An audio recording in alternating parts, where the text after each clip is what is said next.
নাম ওরা মুইসা রাইখা তারা মানে লোকাল বাস হিসেবে চালাই দিতেছে। গাড়ি এখানে রেখে রেখে তারা টিকিট দিচ্ছে না। গাড়ি এই জায়গায় না হইলেও মিনিমাম 12 থেকে 13টা গাড়ি আছে। বেশ কয়েকটি গাড়ি রয়েছে, সব গাড়িতে এমন স্টিকার লাগিয়ে রেখেছেন তারা, এবং যাত্রীরা অভিযোগ করছেন তাদের থেকে বেশি ভাড়া দাবি করছেন, না হলে গাড়িগুলো ছাড়ছেন না। 400 টাকার ভাড়া, 700 টাকা ভাড়া তারা দাবি করছে। আমরা রিজার্ভে আসছি, আমাদের আমাদের এখানে যতগুলো গাড়ি রব গাড়ি রয়েছে সবগুলোই কি রিজার্ভে এসেছে নাকি? হ্যাঁ, এটা রিজার্ভের জন্য আসছে। সবগুলোই রিজার্ভে আসছে। হ্যাঁ, এটা। কারা রিজার্ভ নিছে? এটা হচ্ছে চন্দ্রবার এই আমাদের গার্মেন্টসের কারা? এই গাড়ির নাম কি? এই গাড়ির কখন নাম দেবে? আছে গাড়িটা কখন ছাড়বে? এটা রপরপ কস করে কোন রপরপ দেওয়া আছে মুচল দস রপরপ নাম কস করে আবার মুচ্ছি গেলে তো এটা গাড়ি পাটার বাপের নাম বেসুস কে নিজের বাপের নাম বেস আছে তো, এই যে ব্যানার আছে, আমার ব্যানার দেয়।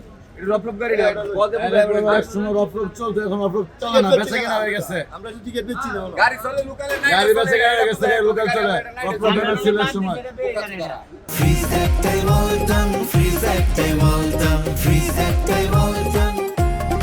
গাড়িতে স্টিকার কেন লাগিয়েছে? আপনারা কোথায় যাবেন? নেত্রকোনার গাড়ি কি এই রব রব?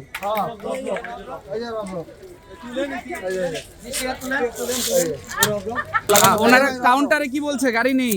কাউন্টারে বলছে যে গাড়ি নেই। আজ থেকে 5 ঘন্টা ধরে 5 ঘন্টা ধরে আমরা ওয়েট করতেছি। অনেক লোক কাউন্টারে অথচ 400 টাকা কাউন্টারে ভাড়া, ওইদিকে 700 টাকা। দুই অলরেডি একটা গাড়ি ভরে গেছে গা।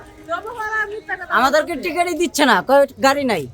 গাড়ি এখানে রেখে রেখে তারা টিকিট দিচ্ছে না। গাড়ি এই জায়গায় না হইলেও মিনিমাম 12 থেকে 13টা গাড়ি আছে। কাউন্টারের সামনে কোনো গাড়ি নাই, কিন্তু অথচ পিছনে দেখেন গাড়ির অভাব নাই। আমাদের সময়ের কি ভাই মূল্য নাই? গাড়ি সবারই তো বাড়িতে যাওয়া দরকার। अवेलेबल গাড়ি আছে, কিন্তু ওরা গাড়ি দিতেছে না, সিন্ডিকেট করতেছে।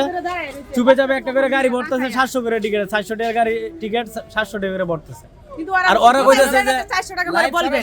দেখলেন ভাই, দেখছেন যারা কিভাবে আজকে মানে নাম ওরা মুইসা রাইখা তারা মানে লোকাল বাস হিসেবে চালাই দিতেছে। লাইভই তো দেখলেন আপনারা। দর্শক, এই যে গাড়িটি রয়েছে এটি রব রব গাড়ি। এই গাড়িটি যাবে নেত্রকোনা। যাত্রীরা যখন কাউন্টারে এসে কথা বলছে তখন কাউন্টার থেকে বলা হচ্ছে গাড়ি নেই। তবে এই টার্মিনালে আমরা এসে যেমনটি দেখেছি যে গাড়ি রয়েছে, এবং যে নামটি রয়েছে নাম মুছে ফেলার চেষ্টা করা হয়েছে, এবং কোনো গাড়িতে স্টিকার লাগিয়ে দেওয়া হয়েছে যেন কোনোভাবে বোঝা না যায় এটি সেই গাড়ি এবং নেত্রকোনার গাড়ি। এর মূল কারণ যেমনটি দাবি করছিলেন এখানকার যাত্রীরা, সেটি হচ্ছে 400 টাকার টিকিট 700 টাকায় তারা নিয়ে যাবে, এমনই কিন্তু তারা দাবি করছিলেন।